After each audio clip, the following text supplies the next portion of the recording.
کملی میں لپٹنے والے، رات کو قیام کیا کرو مگر تھوڑی سی رات، یعنی نصف رات یا اس سے کچھ کم قیام کرو یا کچھ زیادہ، اور قرآن کو اچھی طرح ٹھہر ٹھہر کر پڑھا کرو۔ ہم ان قریب تم پر ایک بھاری فرمان نازل کریں گے، کچھ شک نہیں کہ رات کا اٹھنا نفس کو سخت پامال کرتا ہے، اور اس وقت ذکر بھی خوب درست ہوتا ہے۔ دن کے وقت تو تمہیں اور بہت سے شغل ہوتے ہیں، تو اپنے پروردگار کے نام کا ذکر کرو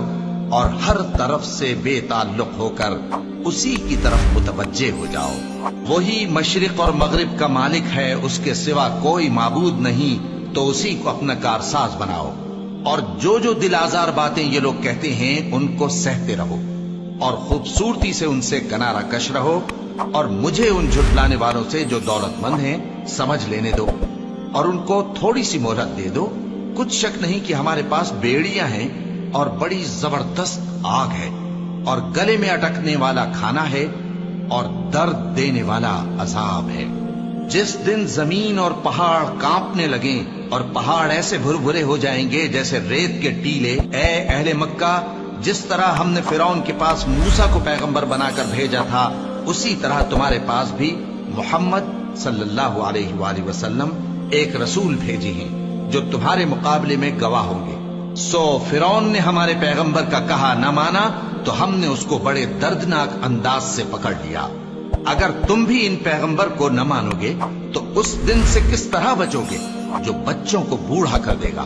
جس سے آسمان پھٹ جائے گا۔ یہ اس کا وعدہ پورا ہو کر رہے گا۔ یہ قرآن تو نصیحت ہے، سو جو چاہے اپنے پروردگار تک پہنچنے کا راستہ اختیار کر لے۔ تمہارا پروردگار خوب جانتا ہے کہ تم اور تمہارے ساتھ کے لوگ کبھی 2/3 رات کے قریب اور کبھی آدھی رات اور کبھی تہائی رات قیام کیا کرتے ہو، اور اللہ رات اور دن کا اندازہ رکھتا ہے۔ اس نے معلوم کیا کہ تم اس کو نبھا نہ سکو گے، تو اس نے تم پر مہربانی کی، پس جتنا آسانی سے ہو سکے اتنا قرآن پڑھ لیا کرو۔